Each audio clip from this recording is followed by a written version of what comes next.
A brilliant high school senior from Crockett's district saw her full-ride scholarship revoked after Jesse Waters branded her a social justice experiment, turning her dream to dust and leaving a distraught Jasmine Crockett to ask a shocked community, when did we decide a child's future was disposable for ratings? Within an hour of the local Dallas news breaking the story of the rescinded scholarship, the internet was a bonfire. The initial segment on Fox News had been a partisan flare-up, but the consequence, a real girl, her picture now everywhere, losing a life-changing opportunity, was different. This wasn't abstract policy.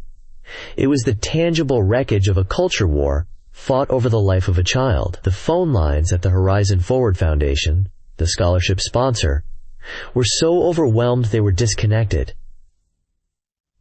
On social media, Kaylin Reyes's name became a flashpoint. To half the country, she was a victim of media malpractice. To the other, she was a symbol of an unjust system. The story cut through the noise because it was painfully simple. A girl had worked hard, earned a prize, and had it snatched away because a man on television decided her success was a better story if it was portrayed as a fraud. But to understand how a teenager's college dream became a national battleground, you have to go back 3 days. In a sleek, glass-walled conference room high above 6th Avenue in Manhattan, Jesse Waters was laughing. He leaned back in his leather chair, tossing a pen onto a pile of briefing notes for that afternoon's taping of The Five. The air conditioning hummed, a stark contrast to the sweltering July heat baking the city below. A young, eager-looking producer named Chadwick, his tie slightly too tight, cleared his throat to get Waters' attention. "Got something for you, Jesse." "Might be good for a kicker segment," Chadwick said, sliding a tablet across the polished mahogany table.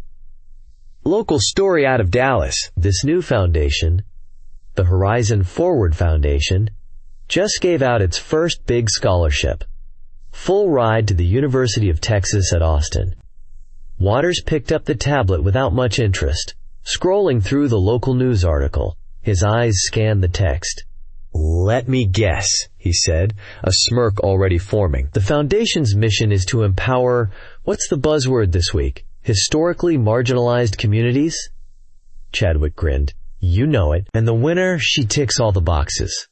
First-generation college student, minority background, lives right in the heart of Jasmine Crockett's district." He leaned forward conspiratorially. "It's a perfect little package. We can frame it as the quintessential example of equity over merit, a handout dressed up as an achievement." Waters' interest was piqued. He looked closer at the picture in the article. It was a high school senior photo of a girl with bright, hopeful eyes and a nervous smile. Kaylin Reyes. The name meant nothing to him. She wasn't a person. She was an asset, a piece of content. She was an illustration for a point he made nearly every night. "It's a shot at Crockett, too," Chadwick added, sensing he had a hook. "Her district, her politics, her poster child." "Good," Waters said, handing the tablet back. "Again. Yeah, run with it. Keep it light, keep it punchy. No one has time for the nuance. Just the big picture. They're not rewarding the best, they're rewarding the chosen. It's a social justice experiment. Use that phrase. It pops." He turned to the other producers. "All right, what else we got? I need something on the new gas stove regulations. I'd hate to know. People get fired up about that." Kaylin Reyes was forgotten as quickly as she had appeared. She was just another prop for the Daily Outrage machine, a 2-minute segment designed to reaffirm a worldview before cutting to a commercial for gold coins or reverse mortgages. Waters felt nothing about it. It was just business. It was just television. Almost 900 miles away, in a small, functional district office in Dallas, the business was profoundly different. The air didn't hum with central air. It was stirred by a slightly wobbly ceiling fan. Jasmine Crockett sat across a simple laminate desk from 17-year-old Kaylin Reyes and her mother, Anna. There were no producers, no cameras, no mahogany tables. There was just a stack of paperwork, a box of tissues, and the palpable mix of pride and anxiety radiating from the two women. "I still can't quite believe it, Congresswoman," Kaylin said, her voice soft. She clutched a pristine acceptance letter from the University of Texas. and the scholarship confirmation from the Horizon Forward Foundation. When they called, I thought it was a prank. "My daughter," Anna said, her hands clasped in her lap, her eyes shining with tears she refused to let fall. "She's the valedictorian. A 4.0 grade point average. She works 20 hours a week at the grocery store, and on Saturdays, she volunteers at the food bank. Since she was 14. Crockett listened, her expression warm and focused. She had seen this story before, in different forms, throughout her career as a public defender and now as a politician. It was the story of improbable hope, of sheer grit refusing to be crushed by circumstance. Kaylin wasn't a talking point. She was the living embodiment of what happened when talent was met with even the slimmest of opportunities. "This scholarship," Kaylin continued, looking at the letter as if it might vanish. "It's not just about the money. It's the key. My mom, she works 2 jobs. There was no other way. This was the only door, and it opened." Crockett leaned forward, her elbows on the desk. "Kaylin, let's be very clear about something," she said, her voice firm but kind. "This isn't a gift. It's a return on your investment. You put in the work. You sacrificed. You stayed up late studying after long shifts. You earned this. Don't you ever let anyone tell you otherwise." Kaylin looked up, a real smile finally breaking through her nervousness. For the first time, she seemed to truly believe it.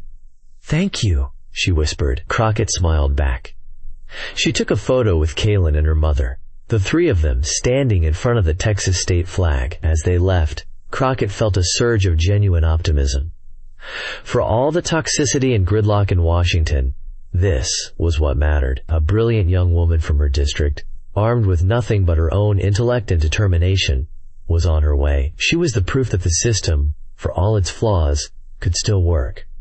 She was a sign of a better future. Crockett spent the rest of the day in meetings, her mind on infrastructure grants and constituent services. She felt a quiet satisfaction, the kind that comes from seeing a tangible good in the world. She had no idea that hundreds of miles away, a machine was being primed to turn that tangible good into a disposable headline, and that the promise she had just made to Kaylin Reyes was about to be broken in the most public and brutal way imaginable. The fuse had been lit in New York. The explosion was set for Dallas.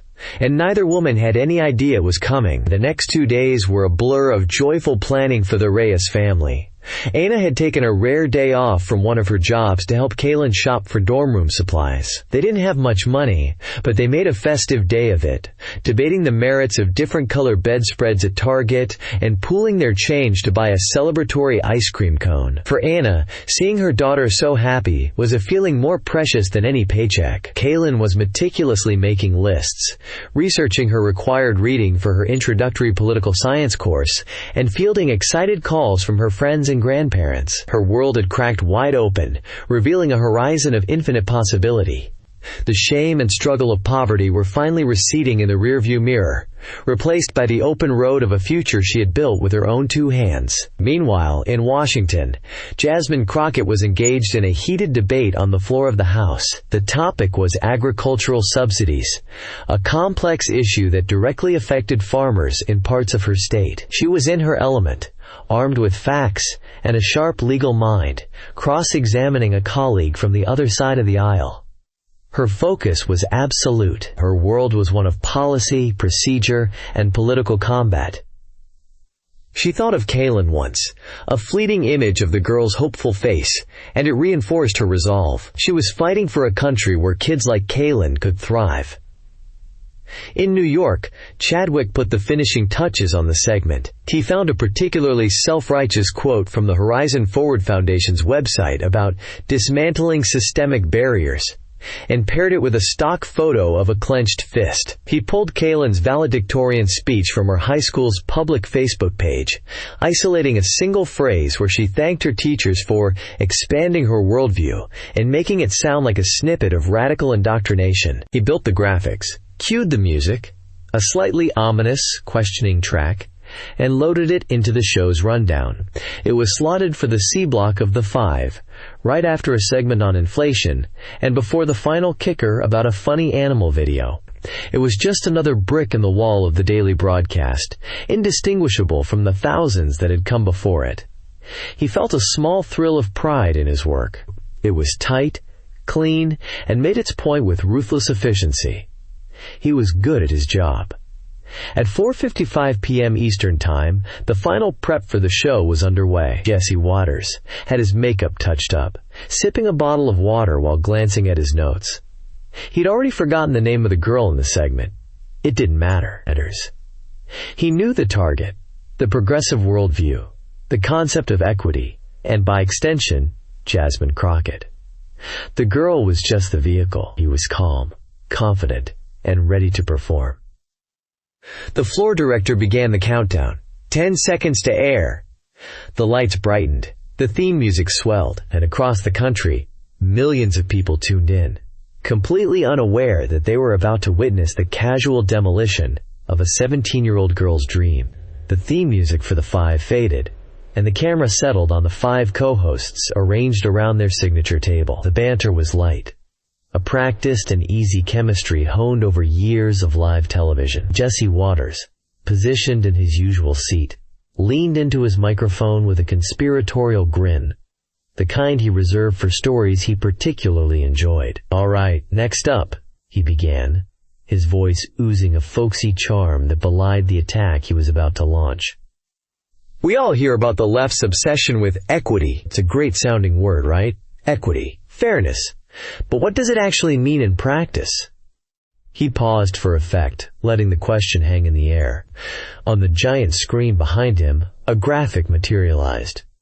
On one side was a picture of the scales of justice, labeled merit. On the other, a jumble of multicolored stick figures, labeled equity. It was a crude, effective piece of visual rhetoric. "Well, here's a perfect example out of Dallas, Texas," Waters continued, picking up a printout. "A brand new organization, the Horizon Forward Foundation. Love the name, very inspiring. Just gave out its first big scholarship, a full ride, 4 years, to the University of Texas, a life-changing amount of money." He glanced at his liberal co-host, a knowing look in his eye. "Now, who got it?" "Well, the foundation says it's dedicated to uplifting marginalized voices and dismantling systemic barriers. So they found a winner from a specific background in a district represented by none other than progressive firebrand Jasmine Crockett." As he spoke, Kaylin Reyes's smiling high school photo flashed onto the screen, placed squarely under the equity label. Her name was displayed in bold text beneath it. In her small living room in Dallas, Kaylin Reyes had just finished explaining the difference between 2 introductory calculus options to her mother when her phone, sitting on the coffee table, began to vibrate uncontrollably. She picked it up. A cascade of texts filled the screen. From Maya, "OMG, turn on Fox News now." From David, "Are you watching the 5? WTF?"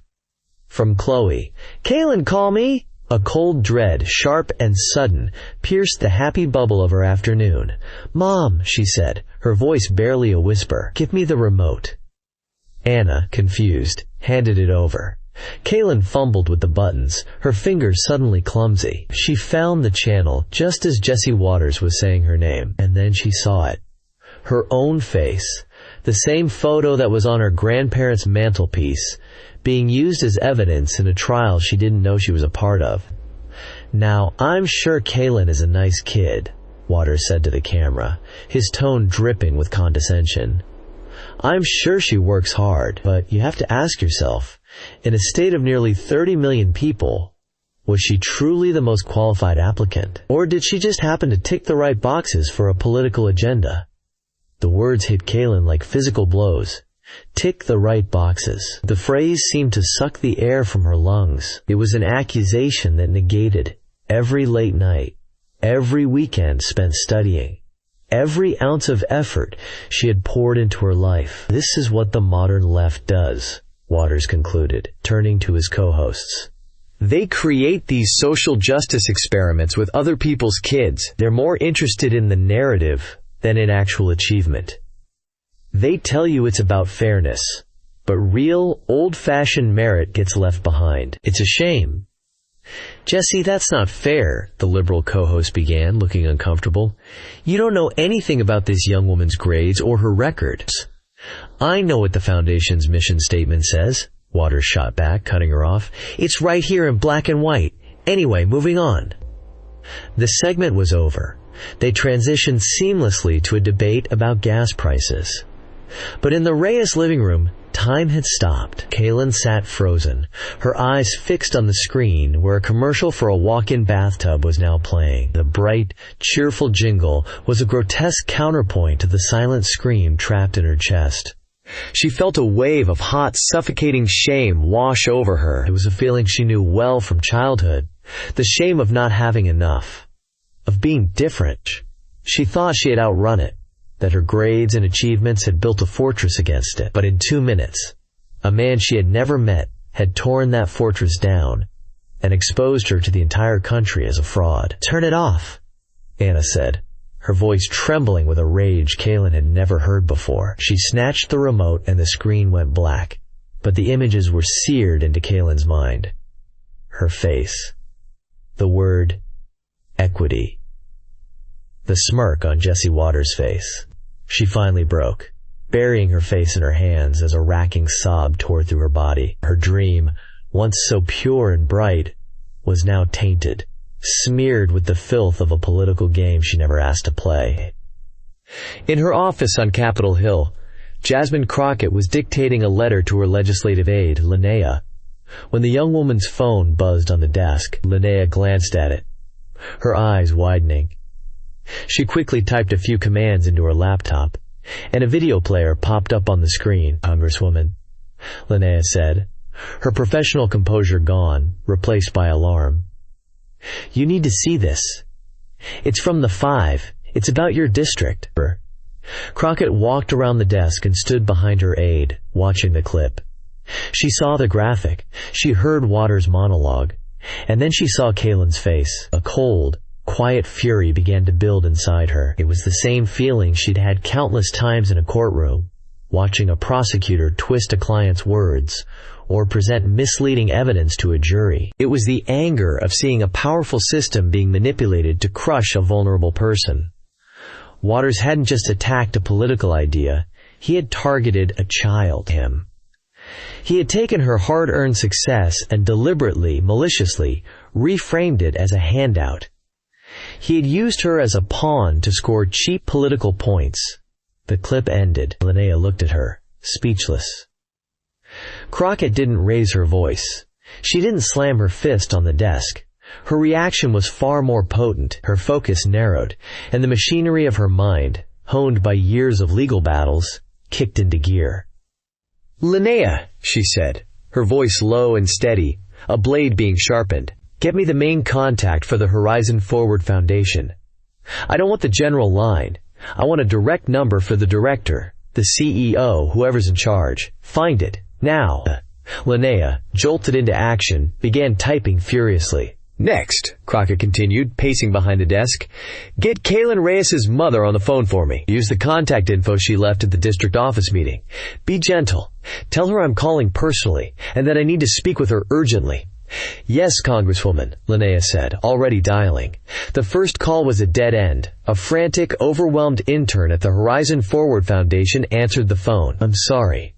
Our director, Ms. Albright, is in an emergency meeting and cannot be reached," he stammered, the sound of phones ringing incessantly in the background. Crockett could hear the panic in his voice. They were folding.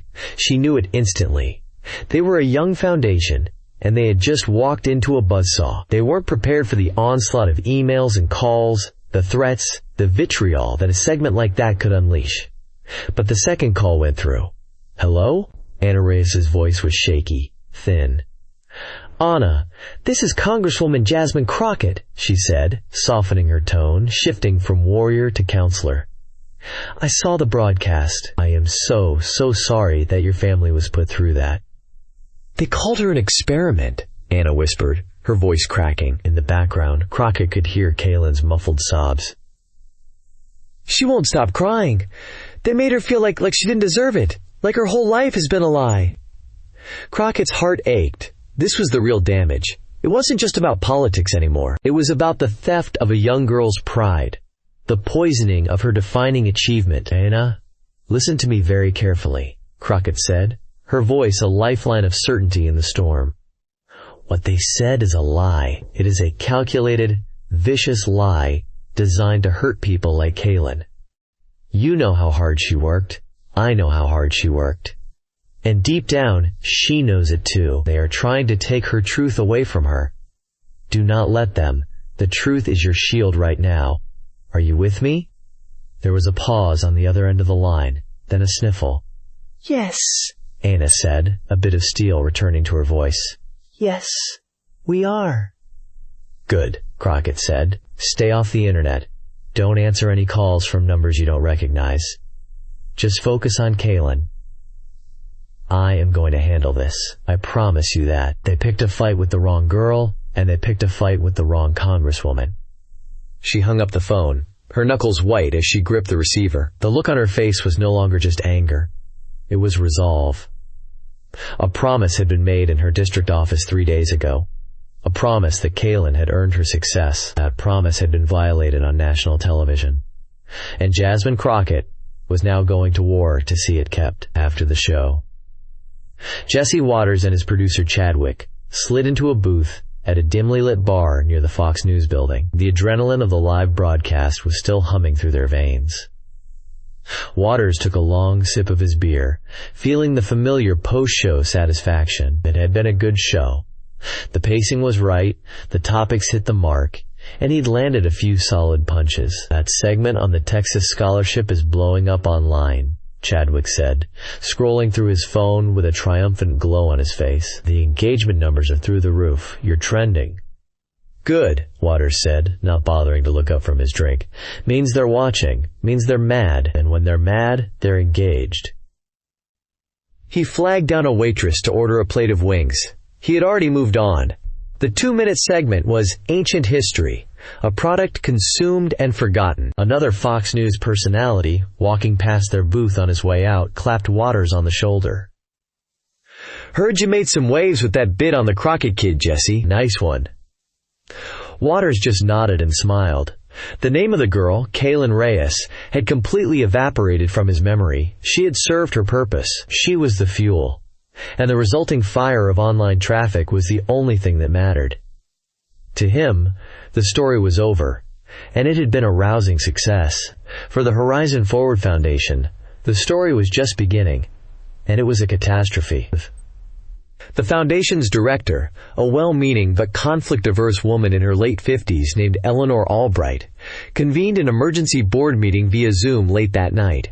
The faces on her screen were a gallery of panic. They were mostly mid-level executives from local Dallas corporations, people who had joined the board for the positive PR and the networking opportunities, not to be thrust into the center of a national political firestorm. "Our main switchboard has crashed," one board member, a vice president at a regional bank, said, his voice strained. "My corporate communications department has flagged over 500 emails to my work address in the last 3 hours.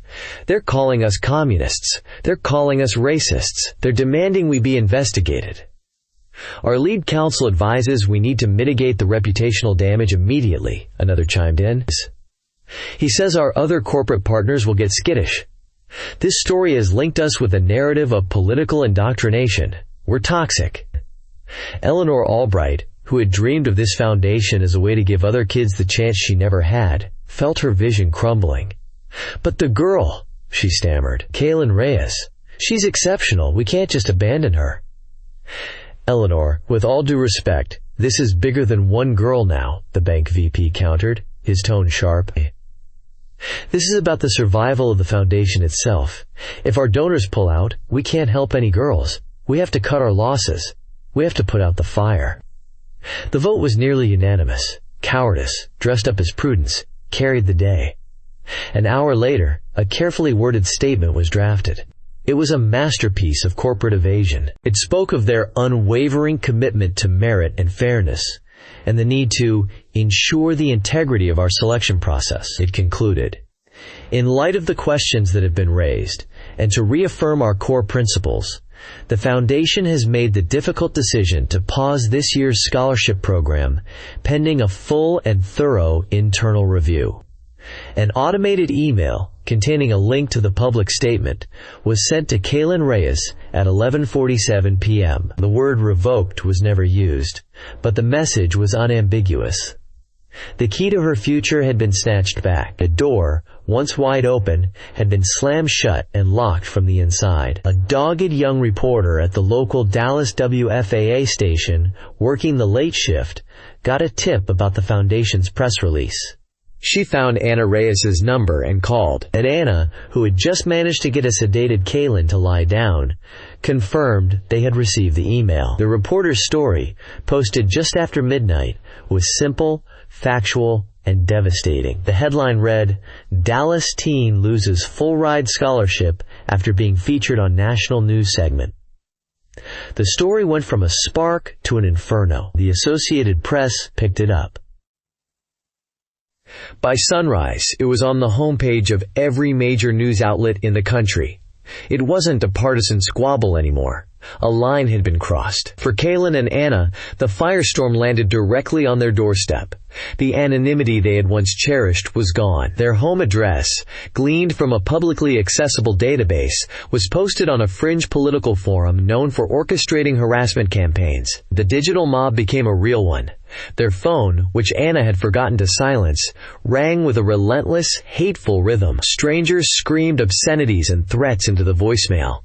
Dozens of pizzas they didn't order arrived. The delivery drivers confused and apologetic. The psychological terror campaign turned physical just after dusk the next day. They were sitting in the kitchen, the living room dark to avoid attracting attention, when a sudden, violent crash echoed from the front of the house. Both women screamed, peeking around the corner. Anna saw the shattered glass of the front window glittering on the floor. In the middle of the mess lay a large rock. Wrapped around it with a rubber band was a folded piece of paper. With trembling hands, Anna picked it up and unfolded it. Scrawled in crude block letters was a racial slur, and below it the words, "Take the handout somewhere else." That was it. The breaking point. The abstract war of words had invaded their home, leaving shattered glass and raw fear in its wake. Anna, her face a mask of fury and terror, called the police.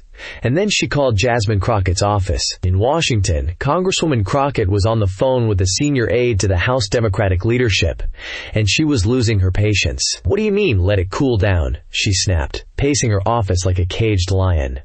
"They just threw a rock through her window, Bill. A rock through the window of a 17-year-old girl. Where in the hell do you think this is cooling down?"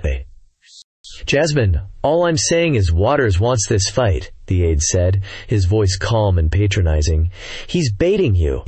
You go on the warpath, you give him exactly what he wants. It becomes a Crockett versus Waters story, and the girl gets lost in the middle." "The girl is already lost in the middle," Crockett shot back. "She's hiding in her kitchen, afraid to turn on the lights. Someone has to get in front of her, and if it isn't me, who's it going to be? The board of cowards at her foundation? Send me whatever talking points you want. I'm not using them." She hung up, her chest heaving. The political calculations, the strategic maneuvering on it, all felt so obscene in the face of what was happening. Later that night, she sat alone in her small, quiet D.C. apartment. The television was on mute, cycling through the day's news. Her face, Kaylin's face, Waters' face, all juxtaposed in a dizzying loop. Her phone rang. It was her older sister, Simone, a pediatrician from Houston. Her voice was a welcome anchor of sanity. "Jairus, I saw the news," Simone said, her concern palpable. "Are you okay? I made the mistake of looking at the comments online. They're unhinged. They're threatening you. Is this really worth it? This one girl, Lord knows it's awful what happened to her, but you can't save everyone. You'll burn yourself out." Jasmine closed her eyes, leaning her head back against the sofa. The exhaustion of the last 36 hours washed over her. For a fleeting moment, she considered her sister's words. Maybe it was smarter to issue a sternly worded press release and move on, to let the storm pass. Then she thought of Kaylin's face in her office, so full of hope. She thought of the sound of her sobs on the phone. She thought of the shattered glass on a living room floor in Dallas. "Simone," she said, her voice quiet but firm. "When we were kids, what did Dad always tell us after he came home from the fire station? "You see something wrong. You don't just stand there and watch it burn. You do something."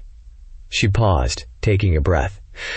"I spent the first part of my career as a public defender. I spent years standing next to people in courtrooms who had no one else in the world in their corner. That's the job. And this is the same thing. They put a target on a 17-year-old girl's back to sell ads and get clicks. They did it for entertainment. If I don't stand in front of her, what's the point of having this job? What's the point of any of it?" She opened her eyes and looked at her own reflection in the dark screen of the television. "If I walk away from this, who am I?" The morning after the rock shattered the Reyes' living room window, the abstract war became a logistical one. Jasmine Crockett's chief of staff in Dallas, a pragmatic and unflappable woman named Maria, took charge. There was no question of Kaylin and Anna remaining in their home. Maria made a series of quiet calls, bypassing official channels that could leak, and secured a safe haven. A local real estate developer, a longtime supporter of Crockett, owned a block of high-end corporate apartments in a secure building downtown. He offered one, fully furnished, and with its own private garage entrance, for as long as they needed it. Within 2 hours, under the cover of a gray, overcast morning, a trusted friend drove a stunned Anna and a withdrawn, silent Kaylin to their temporary new home. The apartment was beautiful, with floor-to-ceiling windows and stainless steel appliances, but it felt like a gilded cage. Kaylin walked through the pristine rooms, her arms wrapped around herself, a ghost in a life that wasn't hers, isolated from her friends, her school, and every familiar anchor of her existence. The threat wasn't just contained to Dallas. Back in Washington, the temperature was also rising. An email sent to Crockett's official congressional account, which was flagged by a digital security filter, contained a detailed and specific threat of violence against her. The tone was chillingly calm, and it mentioned her daily routine. The Capitol Police were notified immediately. Suddenly, Crockett was being escorted by plainclothes officers on her short walk from her office to the House floor. The battle she had chosen to fight was now costing her own freedom of movement, the casual anonymity of her daily life stripped away. She was now visibly, publicly, a target. Just as the crisis seemed to be spiraling into an endless cycle of threats and fear, the narrative was about to be hijacked by a man who despised public narratives. In a minimalist mansion of concrete and glass nestled in the hills outside Austin, Texas, the billionaire tech mogul Harrison Thorne was starting his day. Thorne was a legend in the tech world, and a puzzle to the political one. He had built a data analytics empire from nothing, and his worldview was governed by a ruthless devotion to logic, efficiency, and measurable results. He occasionally donated to conservative and libertarian causes, but he loathed party politics, which he considered to be the domain of emotional, sloppy thinkers. Thorne did not watch cable news. He considered it low-density information. Instead, his morning began by reviewing a data digest curated by a proprietary AI he had designed himself. The AI, which he called Socrates, sorted global news not by popularity or clicks, but by statistical deviation and logical inconsistency. That morning, Socrates flagged the Kaylin Reyes story. It wasn't the political angle that triggered the AI's interest. It was the raw data. The algorithm highlighted a 0.01% probability event, a high school valedictorian with a 4.0 GPA and a 99th percentile SAT score having a merit-based scholarship revoked for non-academic reasons following a media report. The story was, in the cold language of Thorne's world, a logical fallacy made manifest. Thorne read the summary, his expression unreadable. He tapped a command on the transparent screen embedded in his desk. A video of the segment from The Five began to play. He watched Waters' performance, his brow furrowed not in anger, but in a kind of intellectual contempt. He saw the crude graphics, the rhetorical questions substituting for facts, the smug confidence of a man who dealt in opinion, not evidence. He summoned his chief of staff, a woman named Genevieve, who was as sharp and unadorned as the architecture of the house. She had been with him for 15 years and could anticipate his requests before he made them. "Genevieve," he said, without looking away from the screen, "this girl, Kaylin Reyes, I want to know everything. Not from the news. Primary sources only. I want her full academic transcripts, every grade since the 9th grade. I want her work history, pay stubs if possible. I want a verifiable account of her volunteer hours. I want the police report from the incident in Dallas, and I want a full threat assessment from the digital footprint of the harassment campaign. I want data, not anecdotes.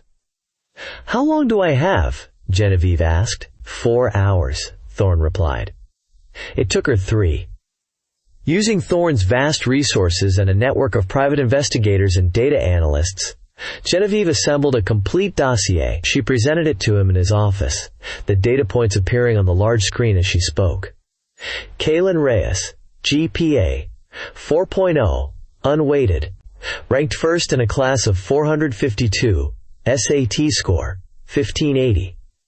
Employed at H-E-B Grocery, averaged 21 hours per week since sophomore year. Logged 300-plus volunteer hours at the North Texas Food Bank. The Dallas Police Department report confirms a complaint filed for vandalism and intimidation. 1 rock, 1 threatening note. Our team has tracked the doxing to 3 specific IP addresses originating from a known extremist forum. The harassment campaign shows coordination. Thorne listened. His fingers steepled, his eyes fixed on the numbers. The data painted a picture of relentless hard work, discipline, and high achievement. It was the very definition of merit. He then re-watched the clip of Waters dismissing her as a social justice experiment. The disconnect between the data and the narrative was an offense to his entire belief system.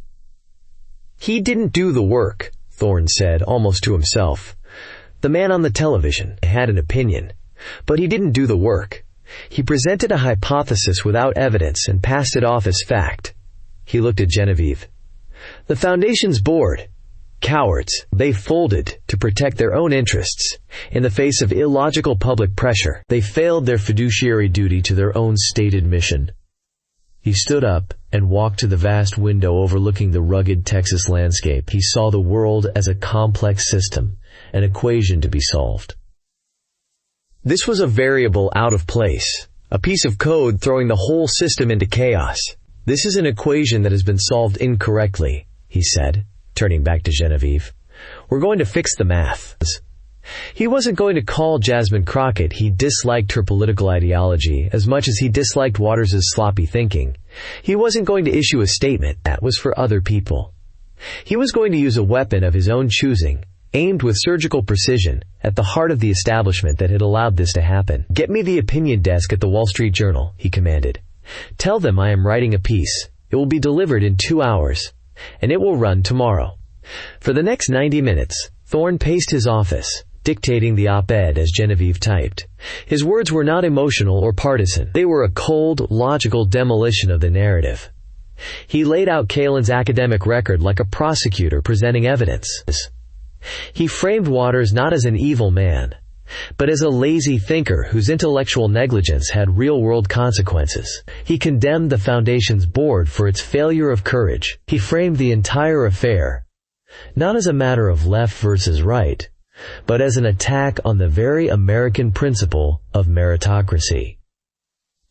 He dictated the final paragraph. Ideologues of the left and right are polluting our country with cheap, tribal narratives that punish effort and reward conformity. They have made a casualty of a young woman whose only crime was to work hard and succeed. This is not a conservative or liberal value. It is a failure of American values. The Horizon Forward Foundation has failed this young woman. Therefore, effective immediately, my own foundation will personally fund Ms. Reyes's full 4-year tuition and all associated expenses at the university of her choice. Furthermore, we are this day establishing a new $50 million American Merit Scholarship, dedicated to high-achieving students of all backgrounds whose potential is being threatened by the noise of ideologues who value rhetoric over results. Genevieve finished typing. She looked up at him. It's done, she said. Send it, Thorne commanded. The email left their secure server at 4:52 p.m. Central Time. The weapon had been fired. It was streaking silently toward New York.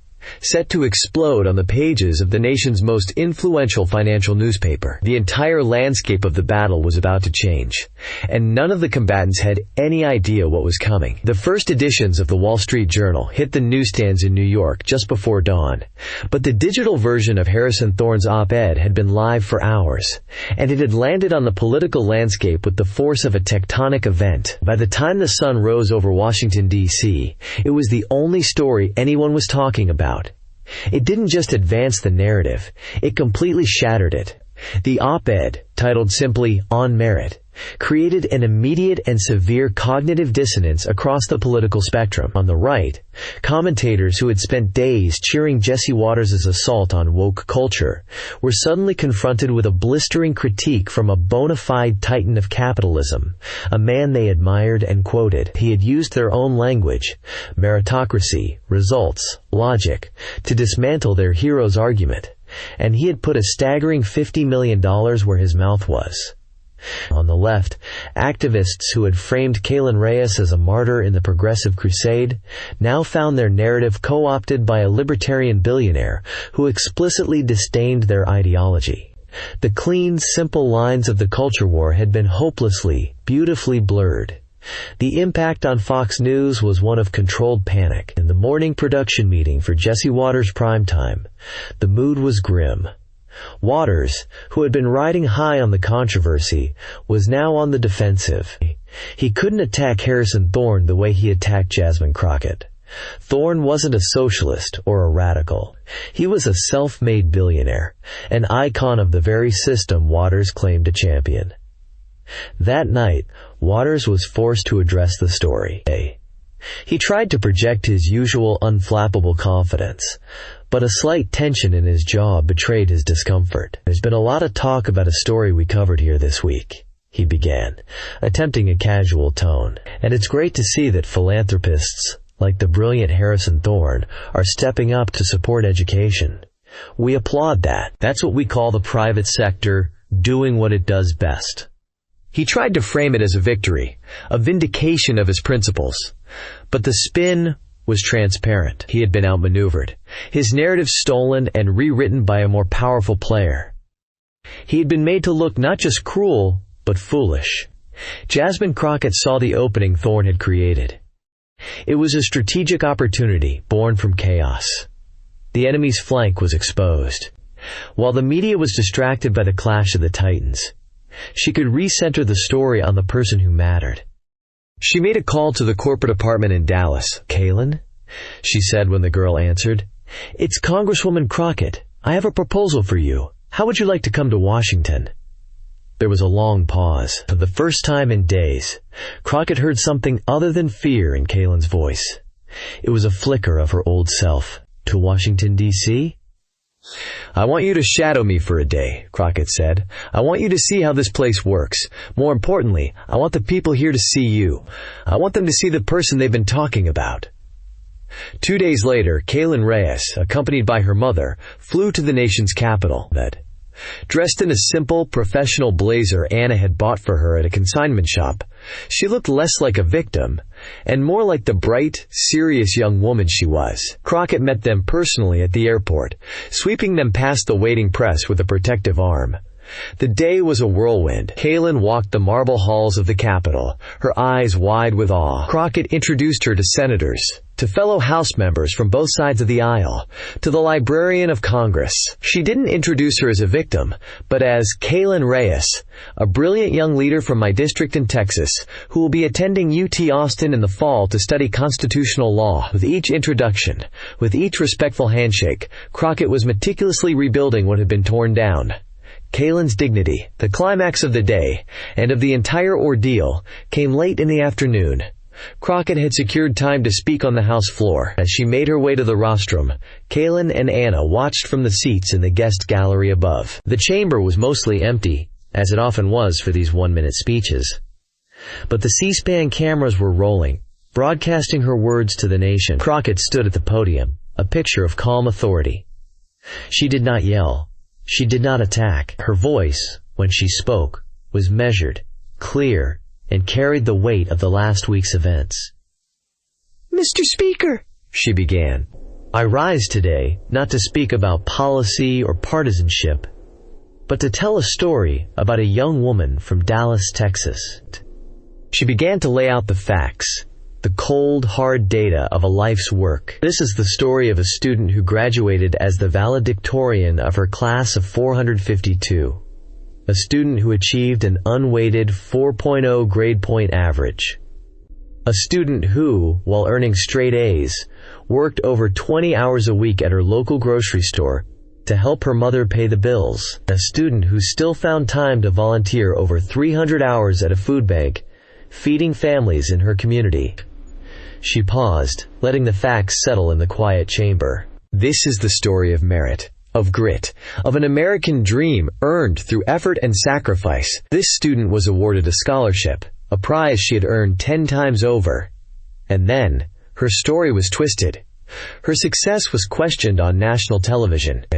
Her character was assassinated for sport. She looked up toward the gallery, her eyes finding Kaylin's. There are those who would have you believe that achievement like this is a social justice experiment. They seek to divide us by casting doubt on the success of those who overcome great odds. But let me be clear, her voice grew stronger, resonating with the conviction of a public defender making her final argument to a jury. Merit is not afraid of scrutiny, but it is often destroyed by slander. The line landed with the force of a gavel. A television host in New York tried to pass judgment on a young woman in Texas he had never met. He tried to diminish her, to frame her as a token, to make her life's work into a talking point in a political game. He called her an experiment. She held her gaze on the gallery, speaking now not just to Congress, but directly to Kaylin, and to every child like her. He was wrong. She is not an experiment. She is the promise of this nation.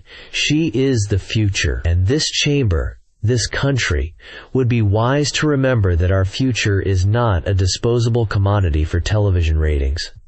She finished, gave a slight nod to the speaker, and walked away from the podium. In the gallery, Anna Reyes was openly weeping, but this time, her tears were of pride. Kaylin sat motionless, tears streaming down her face as well, but for the first time in a week, she wasn't crying from shame.